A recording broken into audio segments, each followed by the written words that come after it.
Live from downtown Detroit, Local 4 News at 11 starts now. Detroit Animal Control making drastic changes tonight over a dog's controversial death. Topping our news at 11 tonight, a local no-kill shelter claims a pit bull mix named Lux unnecessarily suffered and later died after a lack of care at Detroit Animal Care and Control. The group has had its share of complaints, and the city agrees more needs to be done. Mara McDonald is live at Animal Control tonight, and Mara, Lux had a treatable condition. He did, Kimberly. He came in here with a prolapsed rectum, and yes, it is treatable. The problem is the care that animal received here ensured that he would not survive. When Lux entered Detroit Animal Care and Control, the city had no one available to treat the pit mix. They reached out to Detroit Dog Rescue. We couldn't be there for Lux when we got that call. We were told he was going to receive medical attention. I received a call 48 hours later saying that he had not received attention yet, and that's when I sent somebody right away. Lacking staff and medications, Lux was given a drug to help pain, which also causes diarrhea. By the time DDR picked him up, his GI tract was coming out of his body. It was too late. We took him to the best specialists in Michigan, Oakland Veterinary Referral Services, and there was nothing they could even do. For Rinaldi, Lux's treatment and the needless suffering was the last straw. Yes, animal control has gotten better in the last 5 years since we did this. There are caring people. I'm so proud that they're doing adoptions now, but inside the halls where the volunteers are not allowed to go is where stories like Lux are. It's not just the treatment the animals receive. Detroit Dog Rescue gets hundreds of calls when people can't get an answer out of animal control or any help. But she doesn't blame the workers, but the management. There has been a lot of turnover. Usually, unless a rescue can step up, and it's not just Detroit Dog Rescue, there's so many rescues out there who are helping, but the need is so great. These people and these dogs are not getting the resources they need. Back here live, Animal Control would not sit down with us for an interview tonight, but did send out a statement which in part talks about the progress that has been made here, but also admits more progress needs to happen. To that end, Animal Control says it will be doubling its amount of field officers from 9 to 18. Some of those field officers likely will be able to start next week. In addition, it has expanded its hours as well as getting 2 new trucks. Kimberly, Devin, back to you. Now, does DDR think that that's enough of a start? I think, at least after talking to Christina Rinaldi, that these are promises that have been made repeatedly in the past, and somehow the follow-through at this level just is not there. So I would not be surprised if not the managers, but some of the workers here are called downtown to the mayor's office this week and asked what is going on. Yeah. Back to you. All right, more to come. All right, Mara, thank you. We've got some breaking news to get to now in Alaska, where 5 people are dead and 10 hospitalized after 2 float planes collide in midair. The 2 planes were carrying 14 passengers from a cruise excursion. The passengers were vacationing on the Royal Princess, which left Vancouver last week for a planned 7-day cruise. The cruise line says 4 cruise guests and 1 pilot were killed in the accident. 1 person remains missing. In an unprecedented verdict, a California couple who claimed a popular weed killer caused them both to develop cancer has been awarded a historic $2 billion by a jury. Jermont Terry is live with more on the story. Jermont. Devin, for years, gardeners and homeowners have used and many continue to spray this Roundup to kill weeds in their yards. Now, despite the EPA saying that this product was safe, this billion-dollar verdict suggests otherwise. It's a product we've seen on shelves for decades, and you can still find Roundup available to purchase. But the looming question, did this weed-fighting spray cause cancer to thousands across the country? We've been fighting cancer for 9 years now, longer than me, and it was caused by Roundup. A jury agreed with this California couple, awarding them over $2 billion against Roundup's company, Monsanto.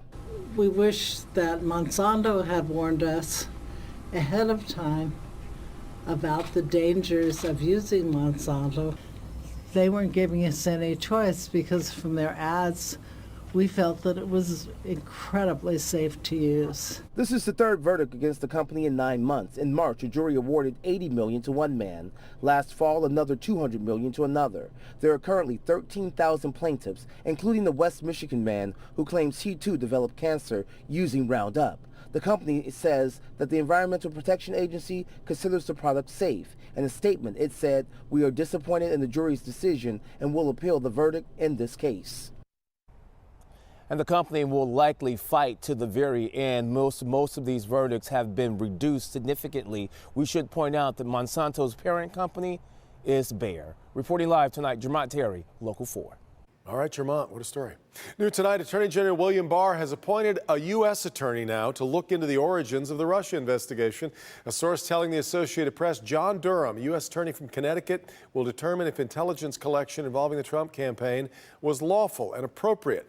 This is an appointment that comes after Barr told members of Congress he believes spying did occur on the Trump campaign in 2016. A stabbing at an Oakland County golf club is being connected to an online meetup. Police say last week a 49-year-old man arranged to meet Haley Ledgely in the Brentwood Golf and Country Clubhouse parking lot in White Lake Township. But police say it was a setup, and once the victim arrived in his truck, Matthew Wagner smashed his windshield and stabbed him before he could drive away. The couple was later arrested. Both are charged with attempted murder and armed robbery. Former State Trooper Mark Bessner is going to spend at least 5 years in prison for firing a taser at a Detroit teenager who crashed his ATV then and died. Bessner was convicted of involuntary manslaughter in the death of 15-year-old Damon Grimes. He says he fired his taser because he thought Grimes had a gun. Grimes' family and Bessner both addressed the court. We feel like there is nothing to our lives anymore with Day gone. As parents, we are broken. And I want the family to know, the Grimes family to know, I am sorry. I think about it every day. And if there were a time machine I could go, that I could jump into and go back and change that outcome, I would. In addition to his sentence, Bessner's also going to pay $8,000 in restitution for the Grimes family funeral costs. A packed house today at Hartford Memorial Baptist Church on Detroit's west side for the funeral of Judge Damon J. Keith. Father, husband, friend, judge, and civil rights icon. His daughter saying today there will never be a judge like him.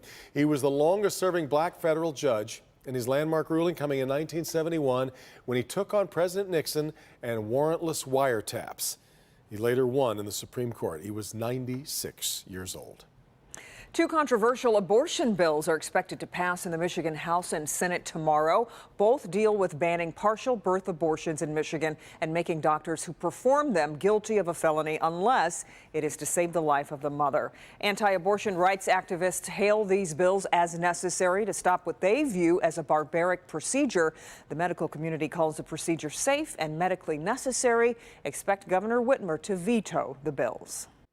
In Macomb County, an investigation to find the source of a petroleum sheen that popped up in the Red Run drain in Warren was discovered near DeQuinder and Ryan Roads. There are now absorbent booms in place, but the source still unknown.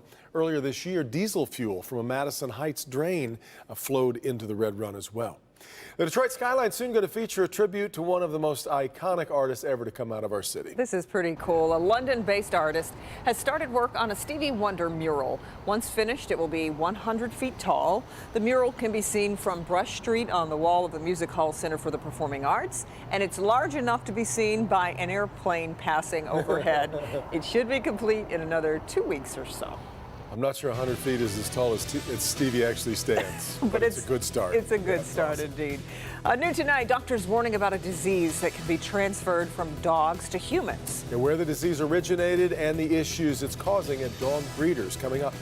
A violent case of road rage is caught on camera. What led to a driver pulling out a machete in the middle of the freeway? Hi, Ben. Hey, Kevin, clouds clearing out tonight, which is not going to do us any favors temperature-wise for the morning, but it's going to set the stage for a pretty nice day tomorrow. We'll look at that and some increasingly nice days in the 7-day forecast all ahead.